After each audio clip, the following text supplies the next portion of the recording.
युग और मन्नत की कहानी एपिसोड 111। रात 8 बजे बजाज मेंशन। युग को जल्दी निकलना था जिसकी वजह से सभी लोग आज जल्दी खाना खाने बैठ गए थे। वैसे 8 बजे सभी खाना खाते थे पर ज़रूर हमेशा टाइम ऊपर नीचे हो जाता था, पर आज सब लोग जल्दी ही खाने बैठ गए। बिना बातें किए सभी लोग चुपचाप खाना खा रहे थे। वहीं दादी एक दो बार युग से खाते वक्त पूछ ली कि वह कितने बजे निकलेगा और ठीक से जाए और जल्दी घर आए, और दादी की बातों पर युग सिर्फ हाँ में सिर हिला रहा था। कुछ ही देर में सभी लोगों का खाना खाने का हो गया। युग कुछ ही देर बाद निकलने वाला था, इसलिए हर कोई लिविंग एरिया में ही बैठे रहे। युग खाना खाने के बाद उठ सीधे कमरे में आया। उसके पीछे मन्नत भी कमरे में आ गई। युग ने शेरा को अपना लगेज ले जाने के लिए कहा। शेरा 2 मिनट के बाद ऊपर आया और युग के कमरे से उसका लगेज लेकर चला गया। उसके जाते ही युग कैजुअल कपड़े पहन लिया क्योंकि वह नाइट में ट्रैवलिंग करने वाला था। जब युग ड्रेसिंग टेबल के सामने खड़ा हुआ, अपने बालों को सेट किया। युग पहले से ही बॉडी स्प्रे कर लिया था जिसकी स्मेल पूरे कमरे में फैला हुआ था, और इसकी स्मेल से मन्नत उसके पास गई और एकदम उसके करीब जाते बोली, युग सच में तुम्हारी बॉडी स्प्रे ना बहुत अच्छी स्मेल है, मैं इसे बहुत मिस करूँगी। इतना बोल मन्नत युग के शर्ट को पकड़ ली, जो देख युग भी मुस्कुराते हुए उसके कमर पर अपना हाथ रख दिया। मन्नत युग के ऊपर के शर्ट के 2 बटन खोली, जो देख युग रोकते हुए बोला, अब थोड़ी देर में मुझे निकलना है और तुम ये क्या कर रही हो? जो सुन मन्नत दबी हुई हल्की स्माइल करने लगी और शर्ट का बटन खोलने के बाद अपना चेहरा उसके चेस्ट पर रख स्मेल लेने लगी और नाक से उसके चेस्ट पर रब करने लगी, जो देख युग कुछ बोला नहीं। 2 मिनट मन्नत ऐसे ही करती रही और फिर अपना चेहरा हटाई और युग को देख बोली, मैं तुम्हारे बॉडी स्मेल ले रही थी जो कि मेरे नाक में बसा हुआ है। और मेरा? युग तुरंत बोला। जो सुन मन्नत मुस्कुराते हुए बोली, वह तो बहुत पहले ही बस गया है, जो कि कभी नहीं निकल सकता।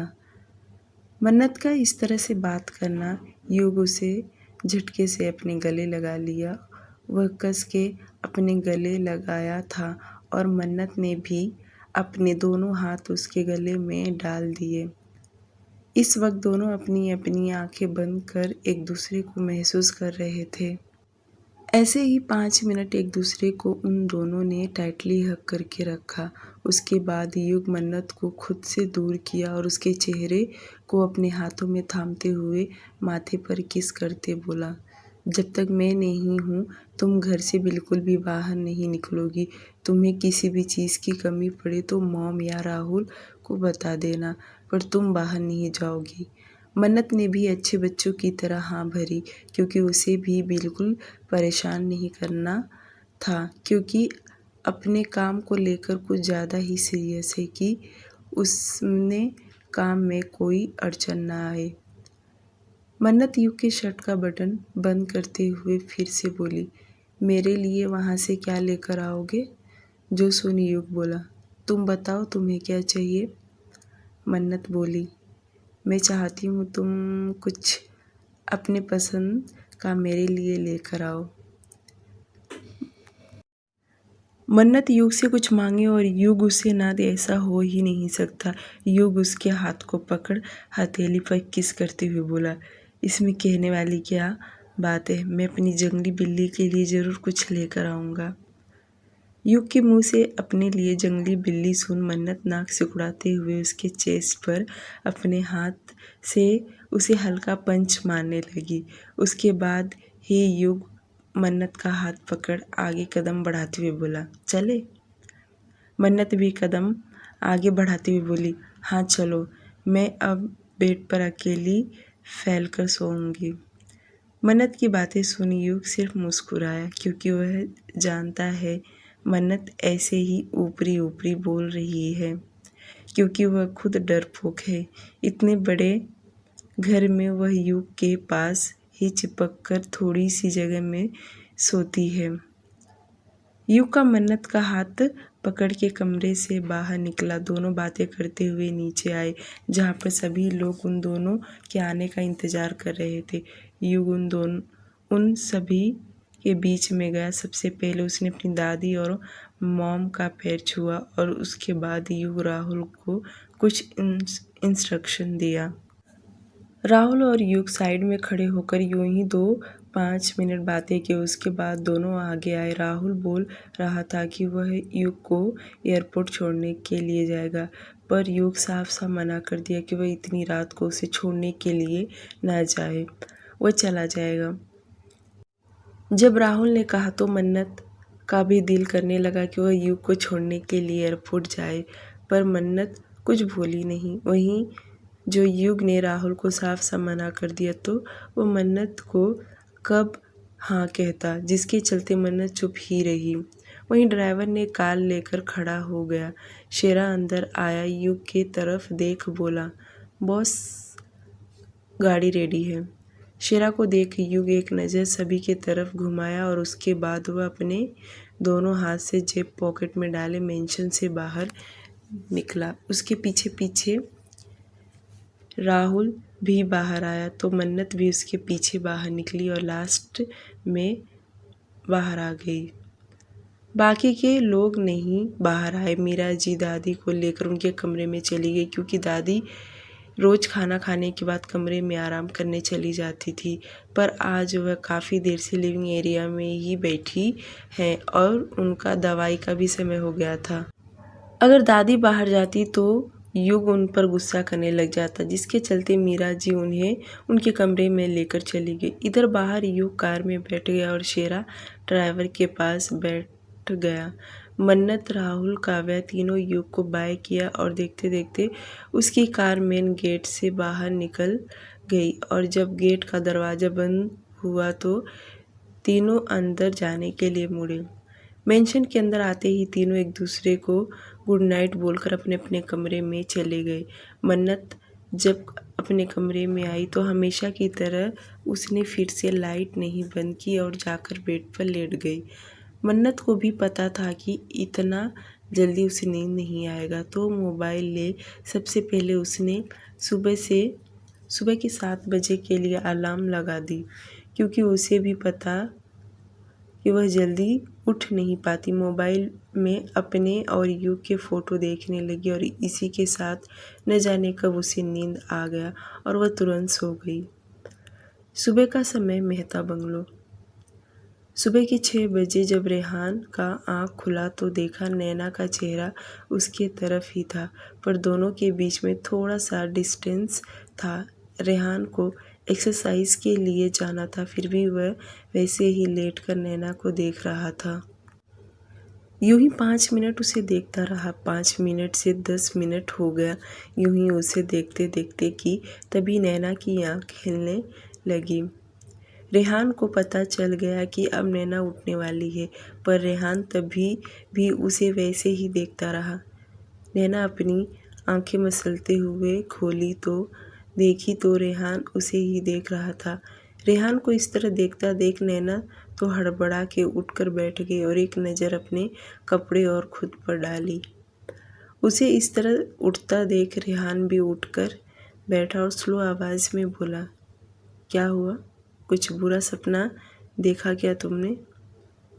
रेहान की बातें सुन नैना उसे गौर से देखने लगी और मन ही मन खुद से कहने लगी, आजकल इन्हें हो क्या गया है?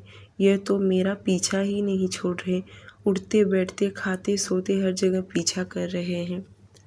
नैना भूत बने उसे देख रही थी और मन ही मन बहुत कुछ सोचे जा रही थी। तब तक रेहान उठ के बैठ और उसके तरफ देख बोला, क्या हुआ, तुम्हारी तबीयत तो ठीक है ना? जो सुन नैना तुरंत अपने सेंस में आई और रेहान को देखते बोली, हाँ मैं बिल्कुल ठीक हूँ, मुझे फ्रेश होना है, लेट हो गया। नैना इतना बोल बेड पर से तुरंत उठी और बिना रेहान के तरफ देख वॉशरूम के तरफ बढ़ गई। उसके जाते ही रेहान खुद से बड़बड़ाते हुए बोला, इसे फ्रेश होना है, लेट हो गई। क्या इसे ऑफिस जाना था? इतना तो मुझे जल्दी नहीं रहता जितना कि मैडम को जल्दी है। नैना तेजी से भागती हुई वॉशरूम के अंदर गई और दरवाज़ा बंद कर लंबी लंबी सांस लेने लगी और साथ ही साथ में खुद से बोली, पता नहीं रेहान सर को क्या हुआ है, पर पहले और अब में बहुत ज़्यादा बदलाव आ गया है। ये पहले वाले तो रेहान सर बिल्कुल भी नहीं है जिसे मैं जानती हूँ। रेहान भी बेड पर से उठा और सीधे कमरे से बाहर निकलकर एक्सरसाइज के लिए चला गया। इधर घंटे भर के बाद नैना वॉशरूम से बाहर निकली और जल्दी जल्दी तैयार होकर वह सीधे नीचे गई और हमेशा की तरह सर्वेंट कदम के साथ मिलकर ब्रेकफास्ट तैयार करने लगी। दूसरी तरफ बजाज मेंशन। जब सुबह अलार्म बजा था उसके साथ ही मन्नत उठी। वैसे तो अलार्म काफ़ी देर से बज रहा था, तब जाकर मन्नत की आँख खुला और वह आलस लेते हुए उठ के बेड पर बैठ गई। पर उसे उठने का अभी इच्छा नहीं हो रहा था। काफ़ी देर तक ब्लैंकेट ओढ़कर वहीं बेड पर बैठी रही और यूं ही आंखें बंद करके सो रही थी। ऐसे ही उसने आधे घंटे निकाल दिए थे। तब जाकर उसे लगा कि अब उसे उठकर तैयार होना चाहिए। थोड़ी देर और सोने के बाद बेचारी उठी और वॉशरूम में चली गई। उसे फ्रेश होने में वक्त नहीं लगता और वह जल्दी से फ्रेश होकर बाहर आई और तैयार होकर नीचे चली गई। मन्नत को युग को कॉल करना था, पर उसे पता था कि पहुंच गया होगा, पर वहां अब रात होगा क्योंकि युग ने उसे कल ही बता दिया था कि और जर्मनी में करीब 8 घंटे का डिस्टेंस था। अगर इंडिया में उजाला हो गया है तो वहाँ पर अंधेरा होगा, जिसकी वजह से मन्नत ने युग को कॉल नहीं की। वह उसे डिस्टर्ब नहीं करना चाहती थी क्योंकि युग फ्री होकर तुरंत उसे कॉल करेगा। इसलिए मन्नत नीचे आकर मीरा जी के साथ किचन में लग गई। मयंक का घर। मयंक अपने टाइम पर सोकर उठा और रेडी होकर कमरे से बाहर निकला तो उसकी मॉम कौशल्या जी उसके लिए नाश्ता बनाकर टेबल पर रख दी थी। मयंक मोबाइल अपने जेब में रख तेजी से कमरे से बाहर निकला। उतने में कौशल्या जी ने उसे पीछे से आवाज़ देते हुए बोली, मयंक बेटा नाश्ता तो करते जाओ। जो सुन मयंक रुक गया और बिना पीछे मुड़े ही बोला, मॉम मुझे भूख नहीं है और ऑफिस जाना है, मुझे बहुत ज़रूरी है क्योंकि मैं पहले ही लेट हो गया हूँ। मयंक कितना बोल अपने कदम आगे बढ़ाया कि कौशल्या जी तेज़ी से चलते हुए उसी के तरफ आई और उसे रोकते हुए बोली, सुनो सुनो मयंक बेटा। जो सुन मयंक वापस रुक गया और कौशल्या जी मयंक के सामने आकर खड़ी हो गई और अपना हाथ उसके शोल्डर पर रख बड़े नरमी से बोली, मयंक क्या हो गया है तुम्हें? तुम पहले कैसे थे और अब देखो कैसे हो गए हो। माना हमारे घर में मुसीबत का पहाड़ टूटा है, पर इसका मतलब ये थोड़ी ना कि तुम अपने आप को सजा दो। जो कुछ हुआ जाने अनजाने में हुआ, तुमने कोई जानबूझकर थोड़ी ना किया। कौशल्या जी का इतना कहना कि जाने अनजाने में हुआ। मयंक घूरते हुए अपनी लाल आंखों से उन्हें देखा क्योंकि उसके अंदर चिढ़ मच गया था और वह गंभीर आवाज़ में बोला, मॉम आप इसे जाने अनजाने में कह रही हैं? मैंने सब कुछ जानबूझकर किया था और पूरे होश में किया। मैंने अग्रवाल फैमिली को बर्बाद करने के लिए बहुत दिन से प्लान बना लिया था और आप इसे जाने अनजाने में कह रही हैं? नहीं मॉम, इसे जाने अनजाने नहीं कह सकते। ये सब सोची समझी मेरी चाल थी। कमबख्त मैं पागल था। देखो आज अपने ही चाल में फंस गया हूँ कि जीने का भी दिल नहीं कर रहा और मौत भी नहीं आ रही। मयंक अपने लिए मौत चाहता था। जो सुन कौशल्या जी दुखी हो गई और तुरंत उसे झकझोरते हुए बोली, पागल हो गए हो तुम? ये कैसी बातें कर रहे हो? एक मेरा बेटा जेल में और दूसरा मरने की बात कह रहा है और तुम्हारे पापा उन्हें तो किसी चीज़ की फ़िक्र ही नहीं है। देख रहे हो ना, जाकर गाँव में मस्त ऐश कर रहे हैं। क्या उन्हें अपने बेटों की ज़रा भी फ़िक्र नहीं? कौशल्या जी विश्वनाथ जी के बारे में अनाप शनाप बोले जा रही थी, जो सुन मयंक जोर से चिल्लाते हुए बोला, बस करो मॉम, बस करो। इसमें डैड की कोई गलती नहीं है। अगर कोई गलत है तो वह मैं हूँ और भाई। उन्होंने जो गलती किया उन्हें उनके कर्मों की सज़ा मिल रहा है और उन्हें देखकर मैं भी गलत रास्ते पर चल दिया, जो कि अब मुझे मेरे कर्मों की सज़ा मिल रहा है। इसमें ना डैड की कोई गलती है और ना ही पीहू की फैमिली वालों की। अगर गलती थी तो सिर्फ़ और सिर्फ़ हम लोगों की, और आपने कभी डांटा तक नहीं कि हम गलत रास्ते पे जा रहे हैं। इतना बोल मयंक कौशल्या जी के साइड होकर बाहर निकल गया। वहीं कौशल्या जी भूत बने खड़ी थी। उन्हें समझ में नहीं आ रहा कि अभी अभी उनका बेटा क्या कुछ नहीं बोल गया, यहाँ तक कि उन पर उंगली उठा रहा है। कौशल्या जी को अब बहुत बुरा लग रहा था और कोई उनकी तकलीफ़ समझने वाला भी नहीं।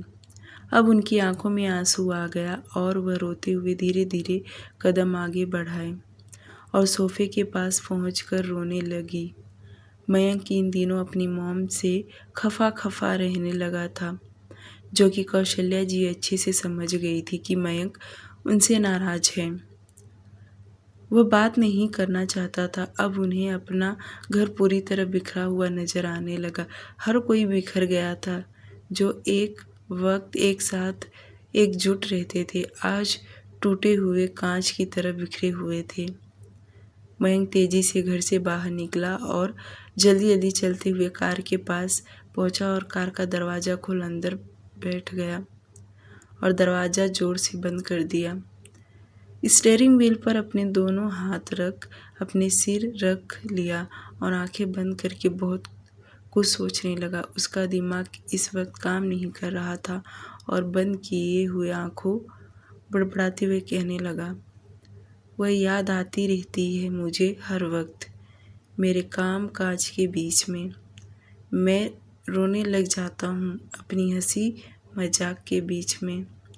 ये बोलते वक्त मयंक की आंखों में आंसू आ गया। वह एकदम थक गया था। दिन ब दिन वह थकते जा रहा था। उसकी उम्मीद खत्म हो रही थी, पर रोज वह अपनी उम्मीदों को बढ़ावा देता था ताकि आज नहीं तो कल उसे पीहू मिलकर ही रहेगी। पर बेचारा थक गया था और उसकी कोई मदद भी नहीं कर रहा।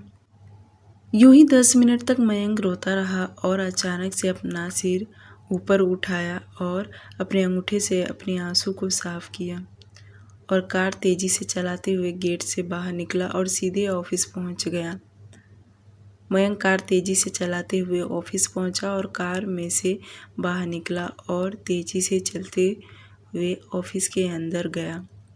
अपने कैबिन में आकर बैठा, बिना एक सेकंड गवाए लैपटॉप ऑन करके अपने काम में लग गया, क्योंकि जो प्रोजेक्ट युग ने उसे दिलवाया था उसे उस पर बहुत काम करके देना था, जिसकी वजह से मयंक रात को भी घर लेट गया और अपने काम में बहुत देर तक किसी प्रोजेक्ट पर काम करता रहा।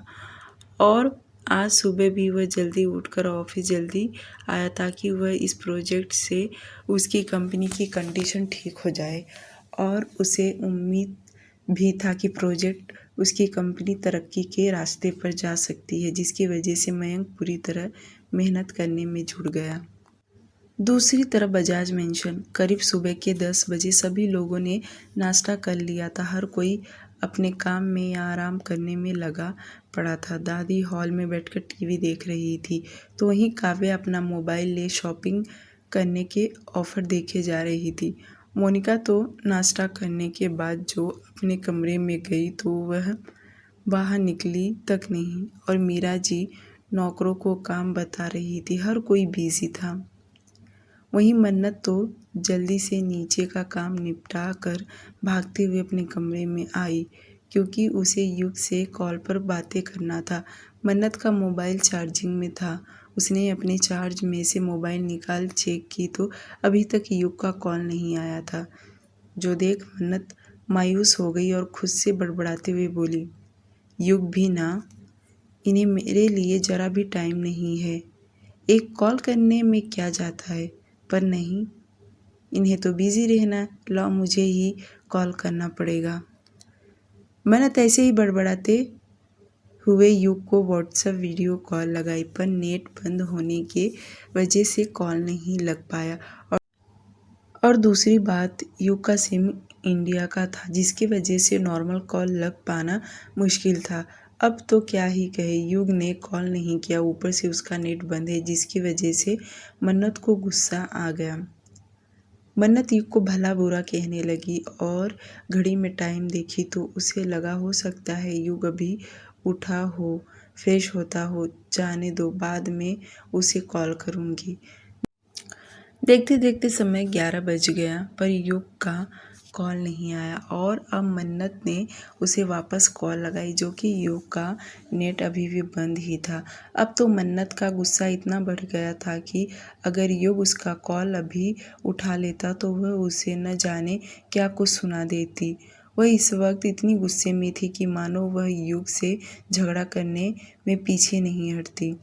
ऐसे ही कॉल लगाते लगाते मन्नत बेड पर जाकर पेट के बल लेट गई और सोचने लगी, युग सही से पहुंचा रहेगा कि नहीं। अब उसे थोड़ा टेंशन भी आने लगा कि आखिर क्या हुआ रहेगा जो युग उसका कॉल नहीं उठा रहा है। ये सब सोच उसे बहुत टेंशन आने लगा। तभी मन्नत को शेरा का याद आया और वह जल्दी से उठी और अपना मोबाइल ले शेरा का नंबर सर्च की और उसे व्हाट्सएप कॉल लगाई। शेरा का कॉल तुरंत लग गया और जो कि मन्नत को एक राहत मिला। शेरा उसका कॉल रिसीव नहीं किया तो मन्नत के चेहरे पर जो खुशी था वो तुरंत गायब हो गया। फिर सोचने लगी कि इस अनजान से बड़े शहर में कुछ हुआ तो नहीं। उसके दिमाग में तरह तरह की बातें आने चालू हो गया। मन्नत ने दूसरी बार शेरा को कॉल लगाई। इस बार शेरा ने तुरंत उसका कॉल रिसीव कर लिया। मन्नत शेरा को डांट लगाते हुए बोली, शेरा कहाँ हो तुम? तुम भी कॉल रिसीव नहीं कर रहे हो और तुम्हारे बॉस का भी कॉल नहीं लग रहा। कहाँ हो तुम लोग? क्या कोई प्रॉब्लम है तो बताओ मुझे जल्दी से। मन्नत बिना सांस लिए 2-4 सवाल पूछ लिए।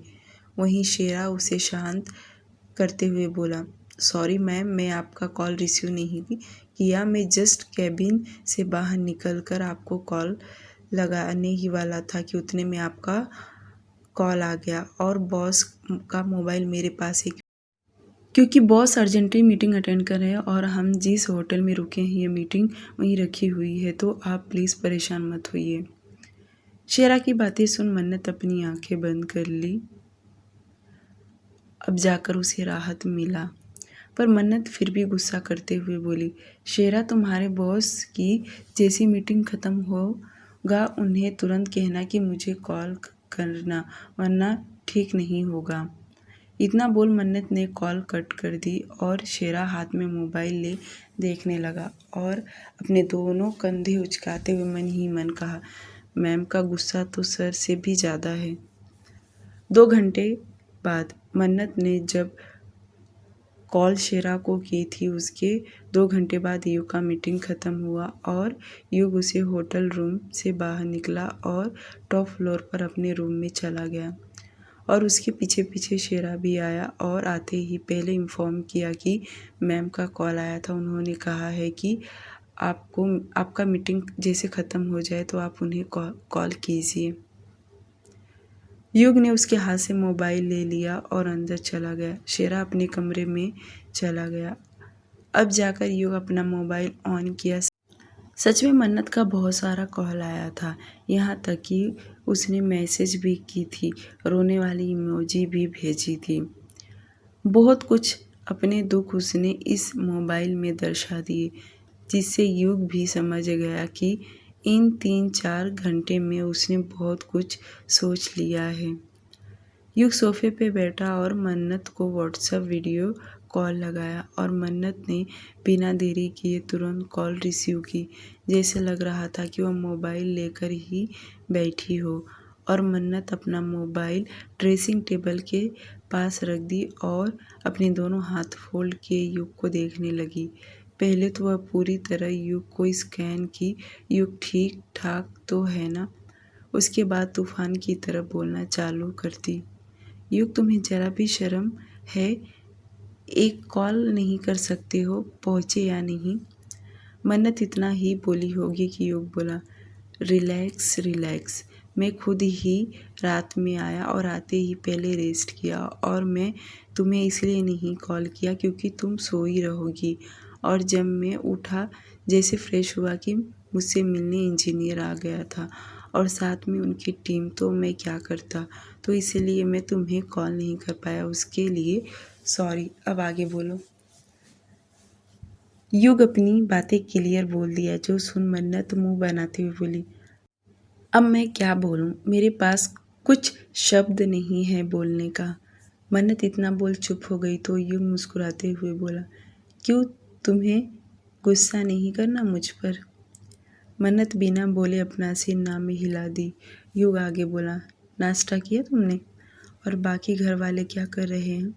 जो सुन मन्नत सब अपडेट युग को दे दी कि उसने क्या क्या नाश्ते में खाई और कब से युग के कॉल का इंतज़ार कर रही है। जो सुन युग मुस्कुरा रहा था। यूं ही दोनों 15 मिनट तक बातें किए। उसके बाद मन्नत बोली, युग, अब तुम क्या करने वाले हो? मेरा मतलब तुम्हारी मीटिंग तो ख़त्म हो गया, तो इसके बाद क्या काम करोगे? जो सुन युग बोला, अभी मुझे कंपनी जाकर विज़िट करना है, तो लंच करने के बाद मैं वहाँ जाने वाला हूँ। जो सुन मन्नत मुस्कुरा दी और युग बोला, अब तुम कॉल कट करो ताकि मैं लंच कर सकूँ। अब जाकर मन्नत खुश हो गई और उसने कॉल कट की। कॉल कट करने के बाद मन्नत सीधे जाकर बेड पर गिर गई और युग के बारे में सोच रही थी। 2 मिनट वह ऐसे ही लेटी रही। अचानक से उसे उल्टी जैसा महसूस हुआ और वह अपना हाथ उठाकर अपने गले को सहलाने लगी। उसे देख ऐसा लग रहा था जैसे कि उसे अभी उल्टी हो जाएगा, पर उसे कुछ खास अच्छा नहीं लग रहा था, जिसकी वजह से वह बेड से उठी और वॉशरूम में गई और उसे लगा अब उसे उल्टी हो जाएगा, पर ऐसा कुछ नहीं हुआ। तो उसने नल चालू करके ठंडा पानी से अपने चेहरे पर छींटे मारे और टॉवेल ले चेहरा साफ करते हुए वॉशरूम से बाहर निकली और बालकनी में चली गई। मन्नत खुद से बड़बड़ाती हुई बोली, लगता है मेरी तबीयत खराब होगा क्योंकि आज सुबह जल्दी उठ गई, मेरी नींद भी पूरा नहीं हुआ है, इसलिए उल्टी जैसा हो रहा है। मन्नत को लग रहा था कि उसकी नींद पूरी न होने की वजह से उसे ऐसा हो रहा है, जिसके चलते वह जाकर बेड पर लेट गई और उसे तुरंत नींद भी आ गया। दोपहर का समय बजाज मेंशन। दोपहर तक मन्नत यूं ही आराम करती रही और जब रोमा आकर दरवाज़ा खटखटाई तब जाकर मन्नत उठी और जब दरवाज़ा खोली तो रोमा रिक्वेस्ट करते हुए बोली, मैम, बड़ी मैम आपको नीचे लंच के लिए बुला रही हैं। मन्नत अपना सिर हाँ में हिला दी। रोमा उसका हाँ सुनकर वहाँ से चली गई। उसके जाते ही मन्नत दरवाज़ा बंद करके पहले वॉशरूम में गई और अपना चेहरा ठंडे पानी से धोई और ज़्यादा देर सोने की वजह से अब उसका सिर भारी सा हो गया था। अपने बालों को ठीक ठाक की और हल्का मेकअप करके वह नीचे आई। सभी लोग डाइनिंग टेबल पर खाना खाने के लिए बैठ गए थे। मन्नत भी नीचे आते सभी के साथ बैठ गई। लंच टाइम में बहुत कुछ खाने को बना था, पर मन्नत अपने प्लेट में सिर्फ और सिर्फ दाल चावल ही लिए। जो देख मीरा जी पूछी, मन्नत बेटा, तुमने सिर्फ दाल चावल ही लिया, ना रोटी, ना पनीर की सब्जी और ना हलवा, इसके अलावा और भी बहुत कुछ बना था खाने में, जो कि मन्नत ने हाथ तक नहीं लगाई। मन्नत बच्चे जैसे शक्ल बनाती बोली, माँ मेरे गले में आज बहुत जलन हो रहा है, इसलिए आज हल्का खाना खा रही हूँ। जो सुन मीरा जी बोली, क्या हुआ, सुबह में तो तुमने कुछ गलत खा लिया क्या? मीरा जी का इतना कहना कि मन्नत अपना आईब्रो ऊपर करते हुए कुछ सोचकर बोली, लगता है मैंने सुबह में चाय नहीं पी, डायरेक्ट ब्रेकफास्ट कर ली, इसलिए ऐसा हो रहा है। यह मन्नत का अपना लॉजिक था कि उसने चाय नहीं पी, इसलिए उसके गले में जलन होने लगा और सभी के साथ थोड़ी ही सही दोपहर का लंच करने लगी। लंच करने के बाद मन्नत वापस कमरे में आई और उसका दिन नहीं कट रहा था। वह तो कमरे से बाहर निकली और काव्या के कमरे में चली गई और दोनों अपने मोबाइल ऑनलाइन शॉपिंग करने लगी। ऐसे ही उनका वक्त भी कट गया और दोनों ने अपने लिए बहुत सारे शॉपिंग ऑनलाइन कर लिया। देखते देखते शाम हो गया, शाम से रात हो गया। रात में मन्नत जल्दी सो गई और आज रात में युग से उसकी बातें नहीं हो सकी। यह सिलसिला लगभग 2 दिन और ऐसे ही चलता रहा कि युग मन्नत से बातें सिर्फ दिन में एक ही बार कर पा रहा था, क्योंकि वहाँ पर जाकर भी उसे काम का बहुत लोड हो गया था और उन दोनों का टाइम भी मैच नहीं हो पा रहा था, जो टाइम डिफरेंस था। टाइम की वजह से दोनों के शेड्यूल में काफ़ी बदलाव आ गया। युग वहाँ जाकर दूसरे दिन से बहुत बिजी हो गया था, क्योंकि वह जल्दी से काम निपटाकर इंडिया आने का सोच लिया था, इसलिए वह बहुत कम टाइम ही रिलैक्स करता था। बाकी टाइम में सिर्फ और सिर्फ काम ही फोकस देने लगा। अब कुल मिलाकर 3 दिन हो गए थे।